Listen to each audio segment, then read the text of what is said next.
Welcome to my cookery world.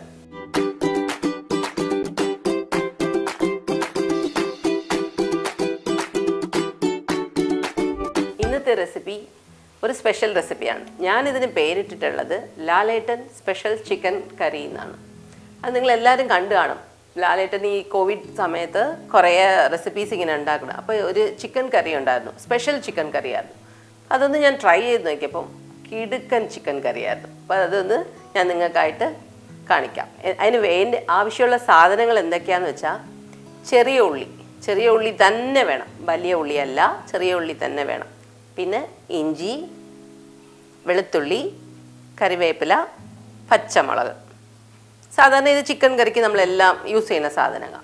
പിന്നെ pepper പൊടി, പെരിഞ്ജീരകപ്പൊടി, കുറച്ച് ഗരം മസാല, പിന്നെ റെഡ് ചില്ലി ഫ്ലേക്സ്, അതാണ്. പിന്നെ ഉപ്പ്, ഓയിൽ, കടുക്. ഇതാണ് ഇതിൻ്റെ ആവശ്യമുള്ള സാധനങ്ങൾ.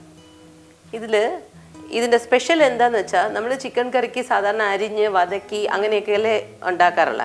ഇതെല്ലാം കൊണ്ട് നമ്മൾ ചതച്ചുണ്ടാക്കും. ഈ ഓരോ ഇൻഗ്രീഡിയൻസും ചതച്ചിട്ടാണ് ഇതുണ്ടാക്കുന്നത്. അതാണ് ഇതിൻ്റെ പ്രത്യേകത. ഇതിൽ വേറെ ഒന്നും എക്സ്ട്രാ ആയിട്ട് നമ്മളൊന്നും ആഡ് ചെയ്യുന്നില്ല. അപ്പോൾ അതെങ്ങനെ ഉണ്ടാക്കാമെന്ന് നമുക്കിപ്പോൾ നോക്കാം. ഓക്കെ. പിന്നെ ഇതിൻ്റെ അകത്തൊരു സ്പെഷ്യൽ ഇൻഗ്രീഡിയൻറ്റ് കൂടെ ഉണ്ട്. അത് ഞാൻ വരുന്ന വഴിക്ക് അത് പറയാം. അതെന്താണെന്നുള്ളത് ലാസ്റ്റിൽ ഞാൻ പറയാം. അപ്പോൾ ഇപ്പോൾ നമുക്ക് സ്റ്റാർട്ട് ചെയ്യാം. അപ്പം നമുക്കിത് തുടങ്ങാം. ആദ്യം ഈ ചെറിയ ഉള്ളി, ഈ സാധനം നിങ്ങൾ ഓരോരുത്തരും ഓരോ സാധനം ഇത് പറയും. കുത്തമ്മീന്നോ ചതയ്ക്കണതെന്നോ എന്തൊക്കെയോ പറയും. അപ്പോൾ ഇതിൽ ഓരോ ഇൻഗ്രീഡിയൻ്റായിട്ട് ആദ്യം ചെറിയ ഉള്ളി അതിലിട്ടിട്ട് ചതച്ചെടുക്കാം. കുറച്ച് സമയം വലുത് കാണും. എൻ്റെ അടുത്ത് ഇത് ചെറിയ സാധനമാണ് ഉള്ളത്. നിങ്ങളുടെ അടുത്ത് വലിയത് ഉണ്ടെങ്കിൽ അതിൽ എല്ലാ ഇൻഗ്രീഡിയൻറ്റും ഓരോന്നായിട്ട് കംപ്ലീറ്റ് ആയിട്ട് ചതച്ചെടുക്കാം. ചതച്ച് തന്നെ എടുക്കണം.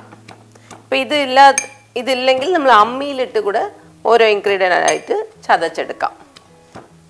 അപ്പം ഞാനിത് എല്ലാം ഓരോന്നായിട്ട് ഈ ഓണിയൻ, ചെറിയ ഉള്ളി, ഇഞ്ചി, പച്ചമുളക്, വെളുത്തുള്ളി ഇതെല്ലാം ചതച്ചെടുത്ത് കൊണ്ടുവരാം. എണ്ണ ഒഴിച്ചു, ചെറിയ ഉള്ളി ചതച്ച് അതിലിട്ടിട്ടുണ്ട്. പിന്നെന്താ, ഇഞ്ചി, വെളുത്തുള്ളി ചതച്ചിട്ടിട്ടുണ്ട്. കരിവേപ്പിലയും പച്ചമുളകും ചതച്ചിട്ടിട്ടുണ്ട്. ഇതൊന്ന് വഴണ്ട് വരുമ്പോൾ കുറച്ച് ഉപ്പ് ചേർക്കാം, അത് സോഫ്റ്റായി കിട്ടാം. എന്നിട്ട് മഞ്ഞൾപ്പൊടി ആവശ്യത്തിന് 1 സ്പൂണോ 2 സ്പൂണോ, നമുക്ക് ചിക്കന് എല്ലാം കൂടെ മിക്സായി വരുന്നത്. പെപ്പർ പൊടി, അതും എരിവ് നമുക്ക് എത്ര എരിവ് ആവശ്യം. ആൾറെഡി നമ്മൾ പച്ചമുളക് ഇട്ടിട്ടുണ്ട്, അതിൻ്റെ കൂടെ പെപ്പർ പൊടി. പിന്നെ പെരിഞ്ജീരകത്തിൻ്റെ പൊടി, അത് കുറച്ച് ആവശ്യമായിട്ട് 2 ടേബിൾ സ്പൂൺ പെരിഞ്ജീരകപ്പൊടി ഇടാം. എന്നിട്ട് ഇത് നന്നായിട്ട് വഴണ്ട് വരുമ്പോഴത്തേക്കും നമ്മൾ റെഡ് ചില്ലി ഫ്ലേക്സ് അത് കുറച്ച് ആഡ് ചെയ്ത് കൊടുക്കാം. അല്ലാതെ ഇതിൽ നമ്മൾ മുളക് പൊടിയോ മല്ലിപ്പൊടിയോ ഒന്നും ചേർക്കുന്നില്ല. വേറെ ഇത് ഒന്ന് നന്നായിട്ട് വഴറ്റിയെടുക്കാം.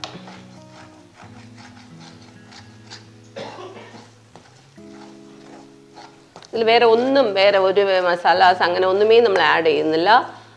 വെറുതെ ചതച്ചിടുക, അതാണ് അതിൻ്റെ സ്പെഷ്യൽ. പക്ഷെ നല്ല അടിപൊളി ചിക്കൻ കറിയായിരുന്നു. ഇതിങ്ങനെ വഴണ്ട് വരുമ്പോഴത്തേക്കും ഇതിൻ്റെ ഞാൻ പറഞ്ഞില്ലേ നേരത്തെ ഒരു സ്പെഷ്യൽ ഇൻഗ്രീഡിയൻസ് ഞാനത് പറയാമെന്ന് പറഞ്ഞിട്ട്, അത് വേറെ ഒന്നുമില്ല, നമ്മൾ തേങ്ങ ചുട്ടതാണ്. അതിപ്പം അടുപ്പിൽ ചുട്ടാലും ശരി, ഗ്യാസിൽ ചുട്ടാലും ചുട്ട് ഇതൊന്ന് പൊടിച്ചെടുത്ത് ഇതിൻ്റെ കൂടെ നമ്മൾ മിക്സ് ചെയ്യാം. ഇതാണ് ഇതിൻ്റെ ഹൈലൈറ്റാണ്. അപ്പോൾ തേങ്ങ ചുട്ട് നമ്മൾ അടുപ്പിലിട്ട് ചുട്ടെടുത്ത് ക്രഷ് ചെയ്ത് ഇതുപോലെ ഇടിക്കാൻ പറ്റിയെങ്കിൽ ഇടുക്കി വയ്ക്കാം. പക്ഷെ ഞാൻ കുറേ അത് ട്രൈ ചെയ്ത് നോക്കി, അത് പറ്റുന്നില്ല. അപ്പോൾ ഞാൻ മിക്സിയിൽ ചെറിയ ജാറിലിട്ട് അതൊന്ന് ക്രഷ് ചെയ്ത് വച്ചിട്ടുണ്ട്. ഇത് ഞാൻ പറഞ്ഞ പോലെ തേങ്ങ ചുട്ട് ചെറിയ ജാറിലിട്ട് ഞാൻ ക്രഷ് ചെയ്ത് വെച്ചിട്ടുണ്ട്. അതിനെ ഇതിൻ്റെ കൂടെ ഞാൻ ആഡ് ചെയ്ത് കൊടുക്കാം. ഇപ്പോൾ കഴിഞ്ഞ് നമ്മളെല്ലാ ഇൻഗ്രീഡിയൻസും ഇതിൽ ആഡ് ചെയ്ത് കഴിഞ്ഞു. ഇത് നന്നായിട്ട് ആ സ്മെല്ല് പോണ വരയ്ക്കും വഴറ്റി കൊടുക്കാം. ഇതിൽ പിന്നെ നമ്മൾ വെള്ളം ഒന്നും ഒഴിക്കുന്നില്ല. ആ ചിക്കൻ്റെ വാട്ടറിൽ തന്നെ ഇത് വെന്ത് കിട്ടും.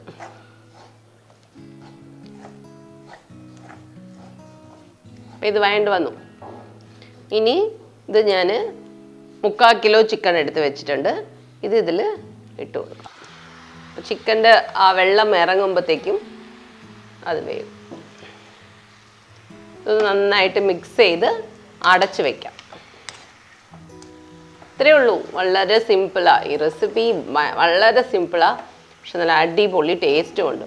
ഇതിങ്ങനെ ഡ്രൈ ആയിട്ട് സൈഡ് ഡിഷായിട്ട് കഴിക്കാനും നല്ല രുചിയാണ്.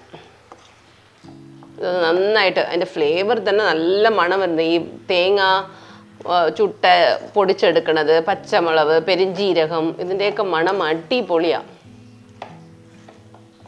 ഒന്ന് ഡ്രൈ ആയിട്ട് സൈഡ് ഡിഷായിട്ട് വെച്ച് കഴിക്കാൻ നല്ലൊരു റെസിപ്പിയാണ്. ഇനി വേറെ ഒന്നുമില്ല, ഈ ചിക്കൻ നന്നായിട്ട് ഒന്ന് വെന്ത് കിട്ടണം. അതിന് നമ്മളൊരു അടപ്പിട്ട് മൂടി ഒന്ന് ഇത് മിക്സ് ചെയ്ത് കംപ്ലീറ്റ് ആയിട്ട് മിക്സ് ചെയ്ത്. ഇപ്പം എനിക്ക് ഉപ്പിൻ്റെ അളവ് കുറവായിരിക്കും തോന്നുന്നു. നേരത്തെ ഞാൻ കുറച്ച് ഉപ്പല്ലേ ഇട്ടുള്ള, കുറച്ചുകൂടെ ഉപ്പ് ആഡ് ചെയ്ത് കൊടുക്കാം. ഇതിപ്പം നമുക്ക് ഇനി അടച്ച് വെച്ച് വേവിക്കാം. വെള്ളം ഒട്ടും ചേർത്തിട്ടില്ല. ഞാനിത് അടച്ച് വെച്ച് വേവിച്ചിട്ട് കാണിക്കാം. ആ ചിക്കൻ്റെ വെള്ളം തന്നെ അതിലിറങ്ങി നന്നായിട്ട് വെന്തിട്ടുണ്ടാവും. അപ്പം ഞാനിത് അടച്ച് വെച്ച് വേവിക്കാം. ഇതേ നമ്മളെ സ്പെഷ്യൽ ചിക്കൻ, ലാലേട്ടൻ ചിക്കൻ റെഡിയായി. ഞാനത് അടച്ച് വെച്ചപ്പം ആ വെള്ളമൊക്കെ ഇറങ്ങി നന്നായിട്ട് വെന്തിട്ടുണ്ടായിരുന്നു. കിടിലൻ ടേസ്റ്റാണ്. എല്ലാവരും ഒന്ന് ട്രൈ ചെയ്തിട്ട് കമൻറ്റ് ചെയ്യണം, ഷെയർ ആൻഡ് സബ്സ്ക്രൈബ്.